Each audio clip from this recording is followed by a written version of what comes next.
And just like that, the trend came and went, like an ant farting in the wind. Get a new job, that's probably the last thing artists want to hear, but we'll get to that in a second. So, if you guys didn't know, it's been about a week or two since the whole OpenAI ChatGPT Ghibli filter was unveiled to the world. Can't believe that just came out of my mouth. But it was the hottest shit for quite some time, and it still is in some cases. In fact, the whole trend spread so fast that there were so many requests that OpenAI's GPUs couldn't keep up with the demands and were actually starting to melt. Now, there's been a lot of discussion surrounding this topic, with government official Twitter accounts using it to hop onto the trend, people reskinning memes, lots of artists on one side who are very understandably upset, lots of people on the other side thinking, oh my god, it's amazing, it's over for artists.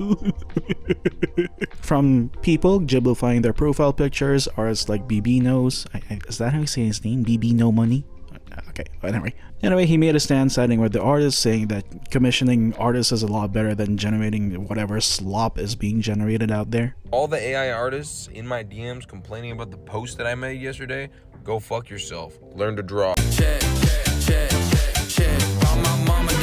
Even catching the attention of Megumi Ishitani, who is a One Piece director. One person even went as far as dropping hundreds of dollars to slap the filter onto The Lord of the Rings. Wow, so creative. And then there are those who I would say are the majority, like people just hopping onto the trend because of their fondness of the Ghibli art style, or just for the sake of following what's the hottest shit on the block. People who were just like, ooh, I can Ghiblify myself, and went ahead and generated themselves as a Ghibli character without a second thought. You know, people not really in the know or keeping up with the controversies surrounding generative AI. And I do not blame them. Everyone has their own priorities to think about, you know, like enough things IRL to be pissed off about. They probably don't want to add another item to that list. I mean, to be fair though, they've probably seen a couple of trailers using generative AI, or at least promoting it. Let's just say those are not very well received. While it is just for fun for some other people, it is so much more than that to a lot of other people, especially for those in the creative sphere. But while I, as a hobby artist, understand the frustrations and anger surrounding this trend, I do want to point out that taking it out on those people who are just hopping onto the trend for fun, cutting ties with them if they're your friend, lumping them all into the same group of people who would love nothing more than to see artists lose their jobs is a little unfair.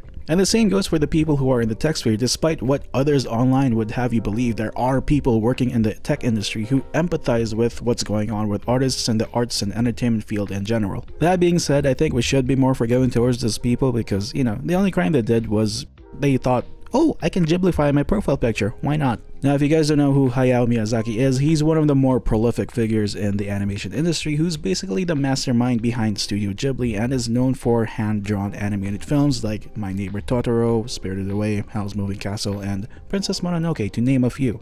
Very beloved animated films that a lot of people around the world have watched and adore because of the art style and the stories that they tell. And I think that's probably where a lot of the frustrations come from. The trend capitalizes on two things: novelty and nostalgia. Nostalgia, what does that mean? A sentimental longing or wistful affection for the past, typically for a period or place with happy personal associations. Novelty, what does that mean? The quality of being new, original, or unusual. So while the Ghibli art style itself isn't necessarily new, it is unique and it certainly does evoke that sense of nostalgia, especially for those who grew up with these Ghibli movies in the 90s and early 2000s. And I would even go as far to say the people who've watched and appreciated anime since the 90s. What is novel though is the fact that before today, generative AI did not exist at all. Back then, if you wanted to see yourself in, let's say, an anime style, you'd need to talk to an artist for their services and wait for the artist to send you the drawing. Alternatively, you could also learn how to draw yourself. Those two things take time, and if you decide to learn how to draw, that is both time consuming and challenging. And if you're an artist, let's be honest here, if we look back at our first few drawings, they really do have that certain charm, don't they? But now with generative AI rolling around, it in essence skips over the artist, giving people who aren't really following what's going on in the artist space a passable product almost immediately. Let's be honest here, generative AI technology has improved at a terrifyingly rapid rate within the past 2 years. But I'm gonna repeat myself here. To people who don't follow the artist space, the image generated is a passable product. And therein really lies the problem. Not saying it's everyone, but some people just do not care about the process of making the product at all and only care about the results. They only care about the end product. It's essentially a skip dialogue button for those who wouldn't pay artists in the first place. And XQC here actually puts it bluntly. I don't care. Why would I care? I don't consume the method, I consume the product. If this gives me a better product, I gotta give it the credit it's due. It's a good product. I don't give a fuck about the method. I don't give a shit. That being said, if you have been following Miyazaki and Studio Ghibli's work, you'll understand that there is something quite disheartening about an artist's life's work being commodified and reduced to nothing more than a filter. A fucking filter, the disrespect. But no matter what people try to tell you, end of the day, that's all it really is. It might wear the mask of the Ghibli art style, but there's nothing about it that, makes it Ghibli. Nothing makes it Ghibli. Now, Tim McBurney actually did weigh in on his thoughts about this situation, and he said something that really does strike true. Needs us saying like, oh, this is unfair, like this is going to take our job, because that makes it seem more valuable, it makes it seem more threatening. And there's just so much narrative here in terms of the whole Luddite argument, the whole technological revolution, and so much of these hype cycles need that narrative to exist. They need everyone worried that like this is going to take everyone's jobs, this is going to work, and then as soon as a few jobs get taken, it's like, oh, this is the end of the world and this is going to happen. What you notice is that a lot of what is happening is just this kind of volume. It is these really sort of headline clickbait style things, and they're very annoying, they're very aggravating, and they're kind of basically just forcing us as artists to get up in a tizzy about it. And the less we do that, I think the less air you give. And there is some truth to that. Generative AI does kind of need to be sensationalized to bring attention to it. Get people to talk about it.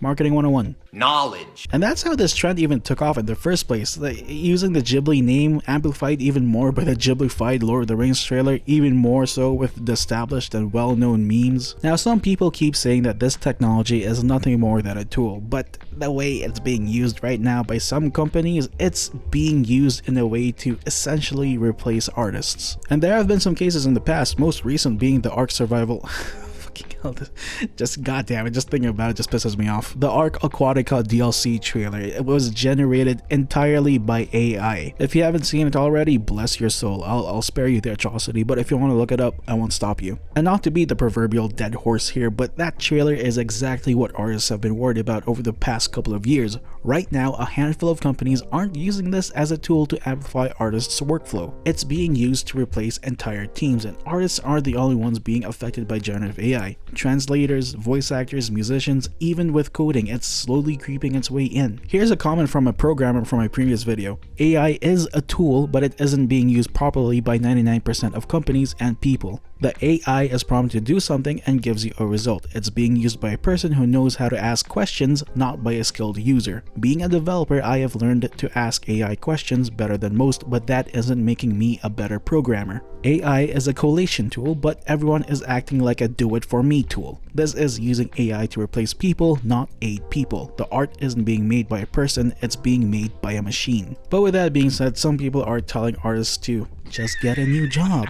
It's one of those things that sounds helpful and is an easy solution, but it's also very easy to say and throw around. It is correct that getting a new job is a possible solution, but I don't think the people saying get a new job really understand the gravity of what they are saying to the receiving end. Maybe not so much so for those who've just started taking up art and higher education, because they still have that opportunity to make the switch. But when you take into account the people who've spent years in school and graduated and are looking to get into the industry, get their foot in the door by getting a junior artist level job, those jobs are absolutely being threatened.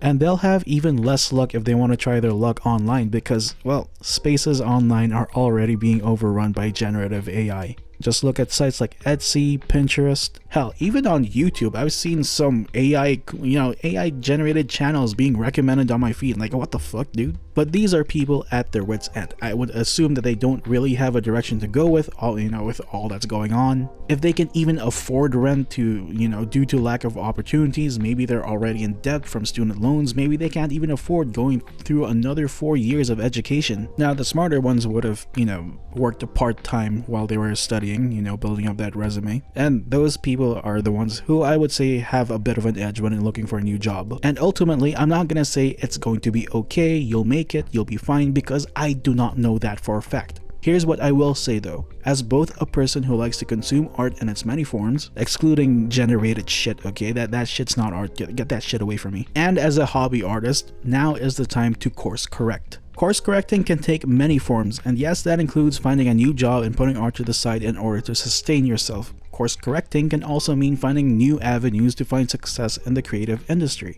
Don't let yourself tunnel vision into that one role you want. Broaden your scopes. You've spent years cultivating your craft. During the course of however long you've practiced it, you're bound to have some skills that are transferable in the creative industry. I mean, shit, I don't know, if your focus is on character design, maybe you can find a job as a personal stylist. End of the day, your survival is what matters the most, and ultimately how you go forward is up to you. Your fate is in your hands. But one thing that is guaranteed, I think, is that artists are going to survive, no matter what. They always have.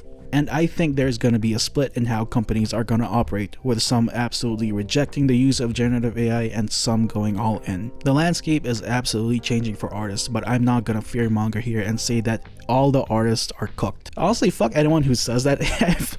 I've seen a couple of videos floating around saying that art is dead, artists are cooked. They're not. They've always found ways to survive. And in a sea of an already saturated market, artists have always found ways to stick out from the crowd. I mean, shit, there's a 3D artist who opened doors for himself by making a meme of dinosaurs with swords, and now he's actually developing that game. I'll just say this, if you think aesthetics are the entire formula, well, there's more to it than just that. And that's why artists are always going to survive. And I'm not the only one who's on that boat. No matter how good and how convenient technology gets, we still crave the human experience. Now when you put up a video, the first 10 commenters are thoughtbots with AI-generated booty and cleavage and pretty faces, fawning over how good the video is, probably trying to rope some horny, lonely dudes into some sort of scam. However, I still believe there will be people that appreciate the process, this being proven by how unpopular AI is, even to this day. I mean, look at all the other YouTube video essays on how people are tired of AI and how popular they are. I feel so lucky to live at a time where you can essentially make whatever you want. And there's so many tools along the way that help you streamline the process of getting from an idea to a finished product. But at a certain point, if the tool is just doing everything for you, you are not an artist. All the AI artists in my DMs complaining about the post that I made yesterday, go fuck yourself.